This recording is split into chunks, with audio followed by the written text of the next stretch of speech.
हर हर महादेव, जय जय श्री राम। आज बात करने वाले हैं सिंह राशि के बारे में। आने वाला समय अर्थात अगस्त 2025 से लेकर दिसंबर 2025 तक का सफ़र सिंह राशि के लिए कैसा रहने वाला है, इस पर आज चर्चा करेंगे। तो सबसे पहले हम बात करेंगे उन सभी बड़े ग्रहों के बारे में जिनका गोचर एक लंबे अंतराल के बाद होता है।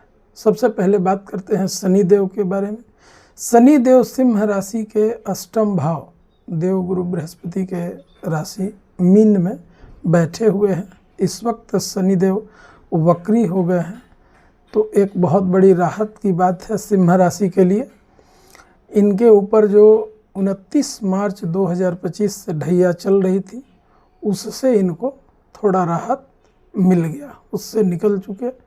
और 28 नवंबर तक शनि देव वक्री रहेंगे, तो वहाँ 28 नवंबर तक इनको राहत मिलने वाली है। लाभ के अवसर बन रहे हैं। शनि देव आपके सप्तम भाव का फल देंगे, चूँकि अभी बैठे हुए हैं, अभी अष्टम में वक्री है, तो सप्तम का फल देंगे। जो बहुत लंबे समय से आपके पार्टनरशिप में, दाम्पत्य जीवन में या बिजनेस पार्टनर या सामने वाले के साथ जो भी आपके इश्यूज चल रहे थे, उसमें जो गड़बड़ियां आ गई थी, जो परेशानी झेल रहे थे आप, उससे आपको मुक्ति मिलने वाली है।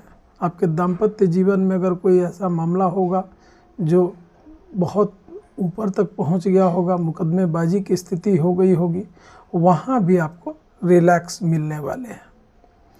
ये सब बातें हैं। शनि देव की तीसरी दृष्टि आपके दसम भाव पर है, और दसम भाव को कर्म क्षेत्र कहते हैं, धर्म का भाव कहते हैं। तो वहाँ थोड़ा अपने कार्यों को लेकर, अपने जॉब में बहुत ज़्यादा आपको मेहनत करना पड़ेगा, परिश्रम ज़्यादा होगा और लाभ कम होने के चांसेस हैं।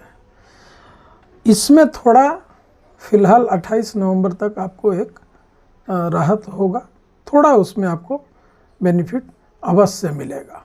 अब बात कर लेते हैं शनि देव के सप्तम दृष्टि के बारे में। तो वो आपके धन भाव पर जा रही है। वहाँ मंगल ऑलरेडी पहले से बैठे हुए हैं, तो वाणी थोड़ी तीव्र हो सकती है। पैसों को लेकर के आमदनी कराएंगे। वक्री है तो निश्चित वहाँ कुछ न कुछ, और ढैया से मुक्त हुए हैं तो आमदनी के अवसर बनेंगे, तो वहाँ भी ये स्थिति ठीक ही मानी जाएगी।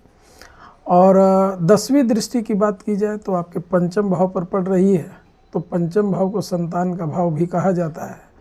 तो अपने संतान के प्रति आपको थोड़ी चिंता बनी रह सकती है। यदि विद्यार्थी वर्ग के लोग हैं तो उनको अपने उच्च शिक्षा को लेकर के थोड़ी समस्या या चिंता बनने की संभावनाएं बनी रहेंगी। बट ओवरऑल अगर बात करें तो 28 नवंबर तक, पूरा नवंबर तक शनि देव जो पिछले कई महीनों से चल रही थी समस्याएं, उसमें आपको ज़रूर राहत मिलेगा, ये निश्चित है।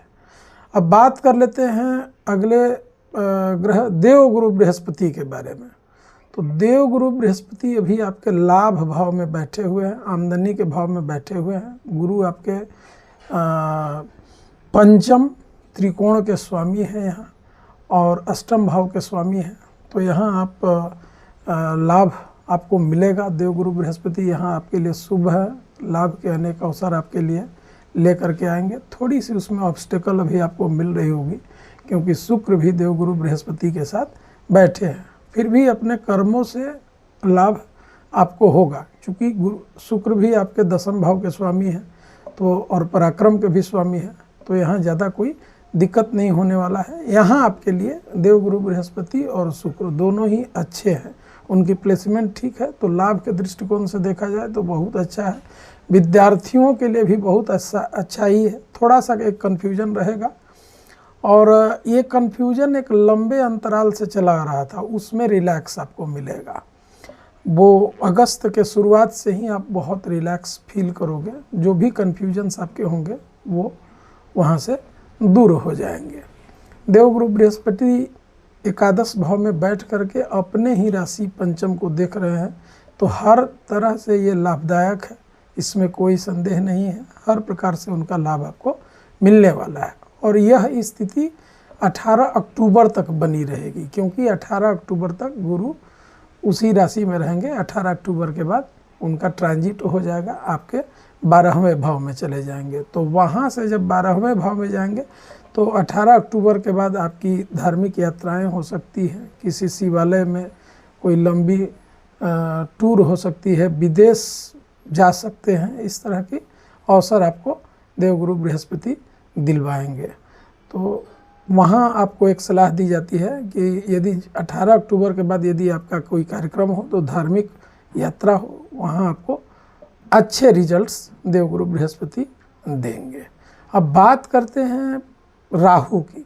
तो राहु तो ऑलरेडी आपके सप्तम भाव में बैठे हैं। तो एक स्थिति पिछले करीब 50-55 दिन से ही एक स्थिति आपके साथ थी, जो आप अपने पार्टनर के अधीन, किसी के अधीन, सामने वाले, या बिजनेस पार्टनर हो, दाम्पत्य जीवन है तो सामने वाले के अधीन ही आपको चलना पड़ रहा था। बहुत ज़्यादा कन्फ्यूज्ड थे, उग्र भी हो जा रहे थे, और कन्फ्यूजन में क्या डिसीजन लेना है उसमें आपको एक दिक्कत हो रही थी। और ये बनी रहेगी, ये परेशानी आपको मिलेगा, क्योंकि राहु आपके 7वें हैं तो वो नियंत्रण करते हैं। तो स्वयं को आप एक बंधे हुए देखेंगे। आप जो कुछ भी जॉब में हो या आपका कोई अपना बिजनेस हो, तो वहाँ एक ऐसी स्थिति बनी रहेगी जैसे मैं स्वयं दूसरे के नियंत्रण में हूँ, बिना किसी के नियंत्रण के आप चल भी नहीं सकेंगे, ये स्थितियाँ बनाएंगे। यदि विद्यार्थी हैं तो उनको अपने गुरुओं के सानिध्य में रहना चाहिए, उनका मार्गदर्शन लेना चाहिए,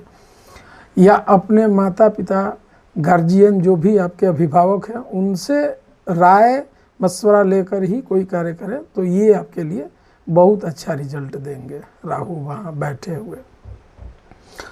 अब बात कर लेते हैं आपके पत्रिका में सूर्य की। तो सूर्य फिलहाल आपके बैठे हुए हैं, ये 17 अगस्त तक तो रहेंगे आपके 12 हाउस में। तो यहाँ एक स्थिति बनी है, विदेश यात्रा का अगर आप तैयारी कर रहे हैं तो ये यात्रा आपकी हो सकती है, कहीं दूर जाने का यात्रा आपको हो सकता है, यहाँ योग बना रहे हैं। वैसे विद्यार्थी जो उच्च शिक्षा के लिए विदेश जाना चाहते हैं उनके लिए अच्छा अवसर है, जो सिंह राशि के हैं उनके लिए बहुत अच्छा अवसर है। ये 17 अगस्त तक का ये समय वो बनेगा। हाँ, थोड़ी आत्मविश्वास में कमी रह सकती है, आपके पिता के स्वास्थ्य में थोड़ी कमी हो सकती है, आँखों में या हड्डी में कोई समस्याएं सूर्य यहाँ उत्पन्न करा सकते हैं। तो ये 17 अगस्त तक। 17 अगस्त के बाद आपके अंदर एक बहुत ऊर्जा बढ़ेगी, किंतु राहु की दृष्टि होगी, तो वहाँ से 1 महीना राहु दृष्टि करेंगे। तो सूर्य की उपासना करें, सूर्य को जल दें, सूर्य नमस्कार इत्यादि करें, तो आपके लिए बहुत अच्छा समय रहेगा। और जब धन भाव में सूर्य आपके जाएंगे, अर्थात 17-18 सितंबर को, तो वहाँ से 1 महीना आपके लिए बहुत अच्छा रहेगा, क्योंकि आपके राशि के स्वामी सूर्य हैं, धन भाव में जाएंगे। तो वहाँ से आपको 1 महीना तक, पूरा 17 सितंबर से लेकर 17 अक्टूबर तक, वहाँ बहुत अच्छे रिजल्ट देंगे सूर्य, लाभ की स्थिति बनाए रखेंगे। और फिर 17 अक्टूबर के बाद से सूर्य अपने नीच राशि में चले जाएंगे, 17 नवंबर तक रहेंगे। तो यहाँ थोड़ा सूर्य आपको अच्छा रिजल्ट नहीं देंगे, क्योंकि आप बहुत ज़्यादा उग्र हो जाएंगे और कोई गलत निर्णय भी ले सकते हैं। तो इससे आपको बचना है। अब बात कर लेते हैं मंगल के बारे में। तो मंगल अभी फ़िलहाल आपके कुंडली के 2य भाव में बैठे हैं। तो अभी आपकी वाणी थोड़ी उग्र हो गई है, अपने खान पान पर नियंत्रण करने की आवश्यकता है। और मंगल की 4थी दृष्टि 5म भाव पर है। तो यहाँ यदि कोई गर्भिणी महिलाएं हैं, प्रेग्नेंट लेडी हैं, उनको अपने स्वास्थ्य के ऊपर बहुत ज़्यादा ध्यान देने की ज़रूरत है, क्योंकि यहाँ मंगल काम बिगाड़ेंगे।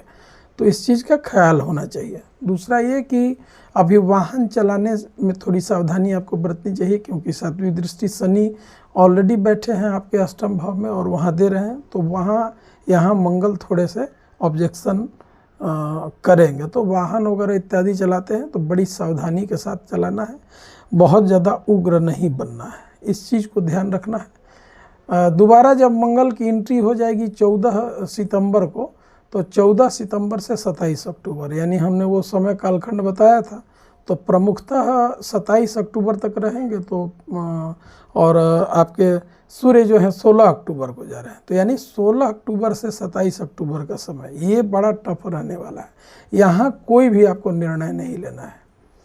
अब बाद बाकी इस समय को आप निकाल लेते हैं तो चूँकि मंगल 7 नवंबर को अस्त हो जाएंगे तो वहाँ से रिजल्ट आपके अच्छे ही रहेंगे, कोई बुरा नहीं रहेगा। तो मोटे तौर पर इसको इस तरह से समझना है। हालांकि मंगल जब आपके तीसरे भाव में होंगे तो अपने 8वीं दृष्टि भाग्य भाव पर पड़ेगी, तो वो अपने पराक्रम से अपने भाग्य का निर्माण भी आप करेंगे। तो वहाँ बहुत सोच समझकर आपको निर्णय लेना है। अब बाकी उपाय के बारे में भी बात करेंगे, क्या करना चाहिए क्या नहीं करना चाहिए।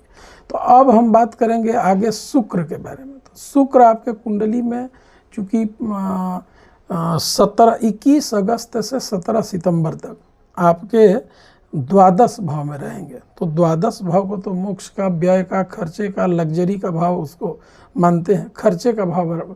तो वहाँ आप जो परिश्रम करके जो आपकी आमदनी होगी तो 21 अगस्त से 17 अगस्त खर्चे आपके बढ़ सकते हैं। वहाँ आप बहुत ज़्यादा आराम पसंद हो जाएंगे, उस चीज़ को आपको ध्यान में रखना है। तो वहाँ शुक्र आपको 17 सितंबर तक इस तरह के रिजल्ट देंगे। अब 18 सितंबर से 9 अक्टूबर तक शुक्र जब चले आएंगे आपके लग्न में, यानी आपके ही राशि में चले आएंगे, तो वहाँ से एक स्थिति बनाएंगे, कन्फ्यूजन वाली स्थिति ज़्यादा हो जाएगी। सुख में कमी आपको हो सकती है क्योंकि ऑलरेडी केतु वहाँ आपके बैठे हुए हैं सिंह राशि में, तो वहाँ थोड़े सुख में कमी अवश्य शुक्र करेंगे। तो इन सब चीज़ों को ध्यान देना। बाकी ओवरऑल बहुत ज़्यादा कोई प्रभाव नहीं पड़ने वाला है।